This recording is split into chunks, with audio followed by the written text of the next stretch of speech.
Good morning and welcome to the show, and thanks for waking up with us today. This morning we have, as usual on every Wednesday, Vonda Gaynor, otherwise known as Vonda, the Coupon Queen. Thank you so much for coming on the show, Vonda. Thanks for having me, Love Don. having you on, because we always have a good time. Yes, And we I always do. learned something, too. Awesome, even better. Yeah. What kind of money-saving tips do you have for us today? Today I'm going to talk about the benefits of shopping at stores that offer rewards, like the drugstores. At some stores, you can go in and buy something and you'll receive a coupon back for purchasing it. I thought those little rewards programs were like points or something like that. Some stores do have points, but there's a benefit. Now for me, it's a big benefit because I use coupons for almost everything. But for somebody that doesn't have coupons on hand, if you go to a store or you're looking through the sale paper, and let's say they have water on sale. So you buy a bottle of water, you pay $1, you're gonna get $1 back. Use those coupons that you get back for things that you need in your home or that you use on a regular basis, like paper products, toilet tissue, paper towels, pet food. You could spend a lot of money on that type stuff, too. Exactly. So Yeah. using the rewards program, a lot of people use those coupons or points on things that they want, but use it on things that you need. That keeps extra money in your pocket later on. Yeah, now, what are some of the places, this isn't any endorsement or anything, Right. what are some of the places where you get rewards? CVS, Walgreens, and even Winn-Dixie. For Winn-Dixie, it's normally during the holidays. I got 2 free crock pots at Winn-Dixie for the holidays. Oh, wow. I gave them away just for shopping. And a lot of people, they think it's a lot of work. They don't pay attention. Oh, I don't need that. No, you can save a lot of money. I stocked up on my daughter's cat, on Oliver's cat food. Oliver. Yeah, Prince Oliver. Prince Oliver. Yeah, he's so charming. But at CVS, they had a coupon, Don, to already save money on cat food, but then I had extra care bucks, which is the rewards program that CVS has. Okay. I didn't pay anything except change.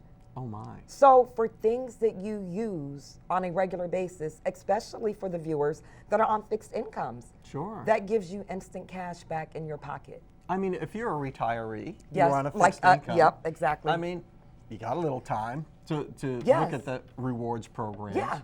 And and CVS, Walgreens. I know it's kind of a trend too, you know, Winn-Dixie as well. Yeah. But I guess the drugstores. The drugstores, that is, this year, I've been solely focusing on drugstores being a must place for shopping to save money.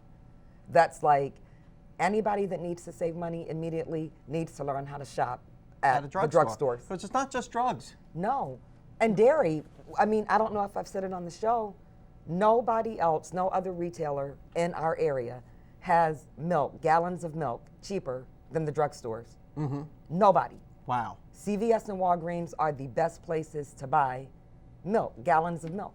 So just small changes in your shopping habits. Yes. Even if you don't do any couponing. Right. Just change your habits. Exactly. It'll pay off. It will pay off. Fonda the Coupon Queen, always wise advice from you. Thank you so much for coming on the show, my friend. And how's Mom doing? How's she Mom like in is Florida? doing awesome. Yeah. Yeah. Fonda's mom lives in Florida now. Yes, and she Yay. loves Waking Yeah. Up With Don. Yeah. Don't tell my wife. She, Fonda, thanks so much. And welcome to Florida, Mom. oh, thanks, Don. And we'll be right back after you're Waking Up with Don weather. Welcome back to the show. I'm here with Shelly Calloway from Booyah Mortgage. Welcome to the show. Hi, good to see you, Don. Good to be seen. Booyah. Booyah. That is a really great name for a mortgage company. Very military. Very military. I'm glad you recognize that. Yeah. So Booyah, which we love and our customers like to say now, actually was derived from the owner of our company, Shane Johnson, who is a retired former Marine. And kind of... There's no such thing as a former Marine. Well, once a Marine, always a Marine. That's right. Thank you. And Shane will You know, actually I'm a love retired that Air Force guy, and I even know that. So. Shane will appreciate that very much. Once a Marine, always a Marine. That's right. But Booyah, which is, they say, hoorah. Right. So it was kind of formed based on that and his background in the military and his love for not only veterans and military, but making that a company focus. Where On military veterans, folks. So, right, so and thank you for your Booyah. service. Yeah, well, certainly. You know, it's really a privilege and an honor to serve, and I think anybody who served can tell you that. Sure. You know, but Booyah takes it a step further. They're continuing to serve fellow veterans Right. through the different mortgages that you guys do. And you're like a specialist, aren't you, in VA mortgages? We are. We do everything, but our passion and our drive is really veterans helping veterans. So when Shane started this company, and this was something I was able to have the pleasure of being a part of at startup. Now, you yourself have a great background in the mortgage industry as well. 16 years. Right, 16 years. And I started on the operations side, so I was actually an underwriter for conventional FHA and VA for 6 years and a trainer before I switched over to sales and now being the business development director. And now you're with Booyah. Booyah and Mortgage. Now you're bringing all of that experience to Shane's mission. Absolutely. Of helping veterans. It's something he's very passionate about. He's been in the business now, the mortgage business, for 13, going on 14 years. And ever since he's been in the mortgage business, his passion has been to help veterans who come back, who've served. And this is a perfect place. Besides this being a beautiful place to live and work and all that, we've got all these military bases along the Gulf Coast. Absolutely. Particularly Panama City, Bay County, you know. 2 bases right here in Bay County alone. A lot of retirees. Sure, a lot of reloads. I mean, there's a lot of business here, and we... Reloads, that's a relocation. Yes. See, I'm picking up on the jargon here. I'm smart like that, Shelley. Good job. Yeah. But we have, since I've been back home, because this is my hometown, what I've found is the need for people to learn more about VA business. A lot of real estate agents have come to me and said, I would love to have more VA business, but I really don't understand it. So our mission and passion is not only to have veterans helping veterans with the mortgage and providing them with great service, but also to really educate our community and our real estate agents about how to grow your business and do more VA loans. You know, and a lot of people will buy their first homes with a VA home loan, like I did 100 years ago in another world, in another life. And when you're a young person buying your very first home, you don't even know what you don't know. Right. So you really need to have a mortgage professional walk you through that step by step. Like, here's my certificate of eligibility, what's next? Right, right. You know, so... And we can talk a little bit more about that later as well, but the most important thing is that when you're doing a VA loan, go to a specialist, talk to them about your entitlements and whether or not you can have 2 VA loans, et cetera. So there's a lot, Shelley, but it's the easiest loan ever to do. Yeah, well, we'll talk more about that in the following weeks. We're so out of time, it's not funny, but how do we get in touch with you if we want to learn more about it? You can give me a call at 850-532-9332 or go to booyahmortgage.com/Shelley Calloway. Booyahmortgage.com. Booyah. And we'll be right back. Welcome back to the show. I'm here with Laura Nelson from A-List Accounting, and today we're going to talk about HR or personnel mistakes. Yes. That's human resources. Correct. HR for people who don't know. Yep. Because I'm smart like that. One of the first things that businesses do is their job description. Okay? They put a poor job description out there, so therefore it doesn't weed out, you know, the unqualified or the Yeah. underqualified. Correct. So, you know, we're talking about small businesses, Yes. right? You've got a small business and maybe you have a specific task list of things that you need to have done. But business owners sometimes don't skinny that down to what people are really doing. Correct. You know, when I was in the Air Force, we always had job descriptions, and at And the they're very end it would say other duties as assigned. So it meant you could do anything. Yep, you that know? way they hey, could go just- get that hand grenade I just threw. Oh, yeah, yes, sir. That's you know? right. Yeah, not that they ever did that in the Air Force. Well, see, but- but as an employee, you are their Yeah. employee to do whatever they ask. They're paying you just because it's not part of your job description. It's still, you're their employee. So what happens when you have a nebulous job description and you hire someone against it? Well, I mean, yeah, because then you possibly end up letting them go because they weren't qualified for the job. I mean, it just basically ends up leading to Yeah, it causes a lot of friction, I turnover. would suppose. Yeah. Yeah. So where do you go? What resources do you have at your disposal to make sure that job description is right Oh, when well, you hire I the mean, right person? there's a lot of different HR departments out there. But I mean, you can Google a description on the web these days. I mean, That's and true. get a pretty good one. I mean, as long as you lay it out good and proper, then you should attract the right people. So it doesn't have to be original thought. You can go out there, Google job description for widget maker, Exactly. and just tailor it to your particular business, and you're off to the races. Yep. Now what are some of the other mistakes, HR mistakes? that Of people make? course, another one is the misclassification of contractor and employee. Okay. Yeah, Misclassification of a contractor employee. Right. What does that even mean? Well, basically, a contractor is someone you don't dictate and tell them what to do. You give them a task and they go do it. Right. Right. So, versus an employee, you can say, here's your job duties and here's some other. Yeah. You know? So, So I a mean, contractor provides a specific service to your business, correct. and that's it. Now you can make a mistake by treating that contractor as an employee. Correct. And say, oh, by the way, sweep the floor. Yep. You know, Yep. and they'll say, not my contract. Exactly. Right. So, well, and you actually shouldn't have a contract with them. Oh, really? So why would you Yes. even call them a contractor if you don't have a contract? Well, they're called independent contractors through the IRS, but you should not have a contract with them Okay. specifying what they do and a relationship with them at that level. It's I mean, you can have a contract, but it depends on what's in it. You shouldn't specify their description of job and stuff because that's like an employee. Okay, so it's a service that they're Correct. providing to Yep. you, and Yep. you, as long as you understand Right. up front what service they're providing, Right. there's going to be no problems. Right. Right. I see you have a couple other mistakes here we need to talk about. Next Basically, minute. yeah. Basically, you have no either no handbook or an outdated handbook, employee handbook, because that lays out your policies and procedures. And that's for larger businesses, I would think. You know. No, you need one Yeah, for even mid-size. for- Yeah. If you have employees, you need one. Okay. It just kind of lays out what you have and what benefits you offer, that kind of thing. Okay. Employee handbook, and what else do we have? Basically, employee training takes the back seat. You should start off when you hire an employee, there should be training Right up front. right up front, and then continuous training for that employee. That way, you know, the employees are at their performance peak. Yeah. You know, and then that weeds out the ones that Don't possibly have the aptitude. Exactly. You can't So- expect somebody to parachute into a job and know it cold right away. Exactly. Yep. There's going to Yep. be a learning curve. Yep. We're so out of time, it's not funny, but these are some of the mistakes that small businesses can make with human resources. And Laura Nelson from A-List Accounting, thanks again for coming on the show. You're welcome. And we'll be right back. Welcome back to the show. I'm here with Dan Hines from Hines Coaching, and welcome back. Good Dan. Always morning, good to Don. see you, my Good to friend. see you as well. How are Okay. you doing this morning? I'm doing pretty good. You going to straighten out my budget, straighten out my life? I'm going to or- try. I want Okay. to tell everybody about a brand new app that just came out that I like in some respects, but then there's some stuff I don't like about it. And it's been everywhere. It's, all of the apps that I have, it's been popping up on advertisements, and it's called Acorns.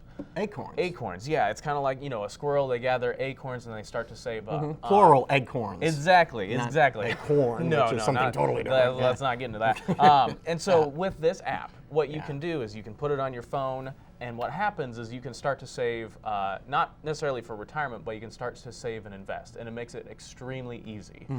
So one of the biggest features that it has on this app is that when you use a debit card or a credit card, you can link the two together. And let's say you go to Starbucks or you go out to eat or something, and the bill is always going to be something and a couple cents. Let's say it's $3.48. What this app can do is you can tell it to say, well, go ahead and round up to $4, and so it'll take 52 cents and it'll put it into an investment account for you.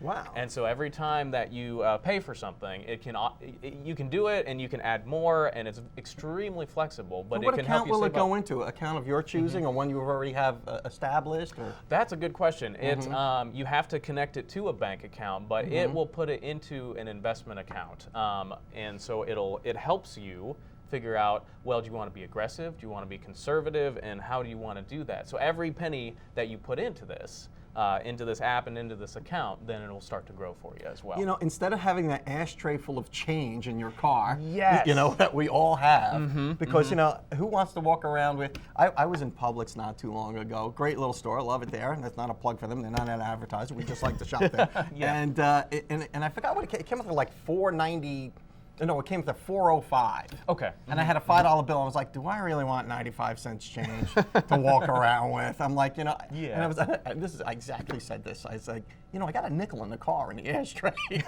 Can I go get it? And the bagger reaches in his pocket. He goes, that's okay. I'll give you a nickel, sir. Yeah, exactly. So, but if I had Acorn, I would have rounded up and said, yeah, okay, put that 95 cents somewhere. Right, and you start to get it to work. And I've had family and I've had clients ask me about it. What do I think about it? Is it safe? And from what I can tell, it's safe because they've got bank level security and there's a lot of great things about it.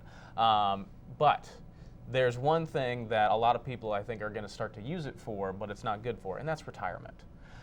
Because we need to save for retirement because we were talking about someday you're going to be at a point where you don't want to work or you can't work, but you still are going to be alive and you still want to eat and pay the bills and travel and so forth. And so with this app, I've had a couple of people say, I've been using it and I've been using it for 2 months and I got $150 already in this account and it's growing and it's doing great. What do you think, Dan? And basically I tell them it's great. But there's two things I want people to look out for. If you're going to use it, when it comes to retirement, you could save, up to $400, $500, $600 a year with this app. But when it comes to retirement, you've got to be putting $400, $500, $600 a month. Easily away for retirement.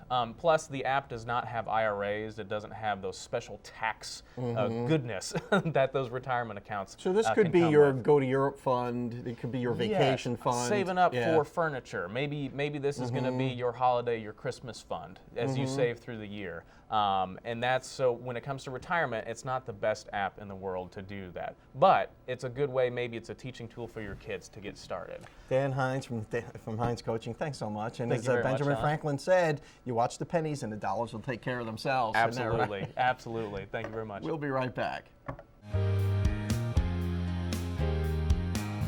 Welcome back to the show. I am here with Heather Noyes from Raymond James Financial. We're going to talk about your finances and the seasonal effect that different things have on your finances. Yeah, that right, I Heather? think Welcome. Particularly, thanks for having me again. We talked a little bit about gas prices because you said, hey, there's some deal with gas prices. Well, they always go up in the the summer for whatever reason, because of market demands and whatever. Yeah, so you wonder if like the gas stations just like raise the prices for the summer, or it's probably more demand because there is a lot more travel, and so there is more demand, and therefore the rise in prices. But hopefully they'll stay a little lower this year, given the price of oil and the major drop that we had last year in the price of oil. So what effect does all that have in your portfolio, or doesn't it? It definitely increased the amount of volatility that we're experiencing in the market. And if you have oil stocks, which a lot of people do because they're great income generators, so that they pay usually high dividends, good dividends, the pipelines and things like that. So those have really taken a pretty heavy drop as far as their stock prices go. So if you own those types of stocks, then it's definitely had a drastic effect on your portfolio. Oh, so I guess oil is key to our economy, and it's key to your investments, and it's kind of what keeps the world going around. Yeah, it's kind of like a catch-22, at this point too, because it can have some negative effects, and we're seeing it right now. For example, in the railways, because they're used a lot for transportation, and now that their earnings are way off because of the slowdown in the oil and the oil production has slowed down. They're transporting like almost the oil. in half, right? And they're transporting it.